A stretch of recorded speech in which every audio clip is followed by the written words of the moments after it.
Assalamualaikum warahmatullahi wabarakatuh. Jumpa lagi di channel kami, Keluarga Exmut. Selamat siang menjelang sore ya teman-teman. Semoga teman-teman senantiasa diberikan kesehatan, senantiasa diberikan banyak keberkahan, dan semoga senantiasa dimudahkan dalam segala urusannya. Amin.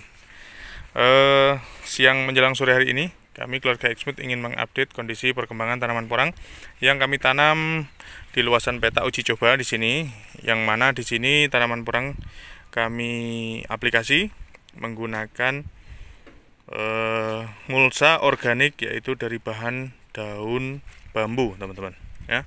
Sejauh ini sudah memasuki bulan Januari, ini sudah tanggal 5 Januari, artinya dari kami aplikasi di bulan 9-10 ya, itu artinya sudah memasuki usia hampir 3 bulan ya, 3 bulan lebih dikit. Di kondisi masih aman, rumput-rumput juga masih aman. Insya Allah ini bisa menjadi solusi ke depan dan akan kami aplikasikan untuk ke lahan tanaman porang kami. Karena yang tidak kami aplikasi seperti ini, ketika mengandalkan herbisida saja, itu hanya bisa menghalau pertumbuhan gulma sekitar kurang lebih 2-3 bulan. Di atas itu, gulma tetap sudah mulai bermunculan. Tapi dengan cara seperti ini, pertumbuhan gulma bisa kami tertahan oleh adanya mulsa organik ini, satu. Kemudian keuntungan yang kedua, mulsa organik ini ketika nanti sudah lapuk menjadi kompos dan menyatu dengan tanah, dia akan menjadi sumber nutrisi ke depannya. Tentunya akan menjadi penggembur tanah, kemudian menjadi sumber unsur-unsur hara mikro makro yang dibutuhkan oleh tanaman yang kita tanam di lahan tersebut. Tidak hanya porang ya teman-teman, semuanya jenis tanaman bisa menjadi lebih subur. Kondisi tanah juga lebih subur ya. Beda dengan menggunakan mulsa yang lain ya. Ya maaf, misalnya ada yang teman-teman menggunakan mulsa plastik, mungkin kalau plastik itu yang tumbuh gulma di sekitar sini saja lubang. Tapi kalau menggunakan mulsa ini, malah justru yang di tempat hidupnya ini, tempat keluarnya ini juga nggak ada gulmanya. Artinya malah kita nggak menyiangi. Yang menyiangi ya kayak gitu, yang mungkin agak tipis lapisan daun bambunya. Tapi secara keseluruhan aman ya, aman, dan ini masih bisa bertahan daunnya bambu sampai beberapa bulan ke depan pastinya. Dan ini selain dia juga bisa menjadi penahan gulma, dia juga bisa melindungi tanah untuk tidak gampang abrasif ya, terkikis oleh air hujan ketika dia turun hujan terlalu deras gitu, sehingga tidak membuat bedengan kita ini menjadi hancur, kemudian luluh ke bawah seperti itu, yang mengakibatkan kondisi umbinya dengan permukaan lapisan tanah atas itu menjadi tipis. Umbinya kelihatan, perakaran kelihatan, itu yang kadang bisa merusak tanaman porang, bahkan nanti bisa tumbang. Makanya kalau di daerah teman-teman yang lain, kalau yang tidak menggunakan mulsa, dilakukan agenda pembumbunan atau penataan parit, dinaikkan ke atas, tujuannya untuk menjaga supaya umbi tidak terlihat, akar juga tidak terlihat, porang tidak mudah roboh. Seperti itu teman-teman. Jadi ini sedikit keuntungan ya. Ya sebenarnya tidak sedikit ya, ada banyak lebih keuntungan poin dari menggunakan mulsa organik ini dibanding menggunakan mulsa anorganik ya. Mulsa organik ini tadi satu keuntungannya, dia lebih maksimal dalam mengcover ini lapisan atasnya, tidak mudah ditembus oleh gulma. Kemudian yang kedua keuntungannya, ketika dia nanti lapuk di musim berikutnya, bisa kita proses baik itu menggunakan cangkul maupun menggunakan alat berat untuk dirotari, dihancurkan, dicampur dengan tanahnya, tanah akan menjadi gembur, tanah akan menjadi sehat. Kemudian keuntungan yang ketiga, ketika kita mengaplikasi mulsa dengan menggunakan daun bambu ini, dia mengandung ini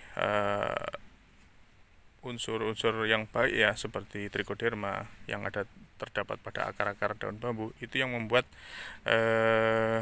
tanaman porang kita ini tidak mudah terjangkit penyakit kanker batang yang disebabkan oleh jamur yang merusak batang, pangkal batangnya.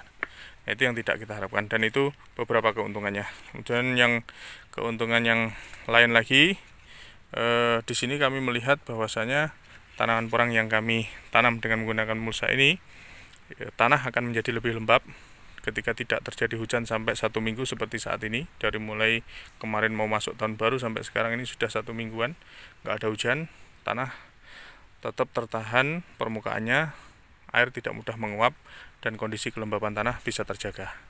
Itu beberapa keuntungannya. Kelemahannya dari ini, sejauh ini kami belum menjumpai. Paling terjadi masalah ketika di awal aplikasi pemasangannya, itu ketika belum musim hujan, kemudian ada angin puting beliung misalnya teman-teman, porang belum pada tumbuh, ada angin kencang, nah itu daun-daun bisa berterbangan terbawa angin puting beliung ya. Kalau itu kelemahannya. Nah, kalau menggunakan mulsa jerami biasanya ada sedikit problem juga. Jerami biasanya mudah hancur, mudah rapuh, sehingga dia tidak mampu menutupi pertumbuhan gulma sampai musim dorman tiba. Kemudian kelemahan yang lain, jerami biasanya masih membawa biji-biji bulir padi. Nah, itu yang terkadang dia juga jadi tumbuh dan menjadi gulma juga istilahnya. Karena dia tumbuh di sekitar ruang hidupnya si tanaman porang. Kalau menggunakan mulsa plastik, yang pasti plastik satu, asal pemasangannya aman, dia tidak mudah terbawa angin. Kalau kurang aman, biasanya kalau ada angin kencang pun dia terbawa terbang. Kemudian problem yang kedua, mulsa plastik itu agak terjadi sedikit kesulitan dalam melakukan pemupukan. Oh iya, tadi tambahan keuntungan menggunakan mulsa ini, pemupukannya dia lebih simpel, buar-bur gitu, bebas kita tebar ke sana ke sini. POC pun bebas kita kocorkan ke sana ke sini. Kalau untuk mulsa plastik dia harus fokus di titik-titik tertentu saja yang bisa kita lakukan aplikasi pemupukan. Terus kemudian kekurangan yang lain, kalau untuk plastik yang pasti dia anorganik, dan tentunya ketika sudah selesai dan rusak dia kita ambil, kita buang, tidak bisa dijadikan bahan tambahan untuk penggembur lahan. Tapi keuntungan yang lain juga sangat banyak, bagus. Jadi silahkan, monggo petani, teman-teman silahkan memilih mana yang lebih oke, mana yang lebih bagus, mana yang lebih efektif dan efisien, disesuaikan dengan kondisi budget masing-masing teman-teman semuanya, disesuaikan dengan kondisi daerah masing-masing teman-teman semuanya. Dan kami tetap mendoakan teman-teman semuanya yang menggunakan teknik penanaman porang model A, model B, model C, model D, bahkan sampai model Z, mudah-mudahan tetap diberikan kemudahan, kelancaran, dijauhkan dari segala macam ujian tentunya yang bisa membuat kita semua mengalami kegagalan. Oke teman-teman, sementara bagi-bagi cerita dari kami keluarga Exmood di siang menjelang sore hari ini sampai sekian dulu. Terima kasih atas semuanya. Terima kasih sudah senantiasa bersedia bergabung bersama kami. Salam sukses dan sehat selalu dari kami keluarga Exmood. Wassalamualaikum warahmatullahi wabarakatuh.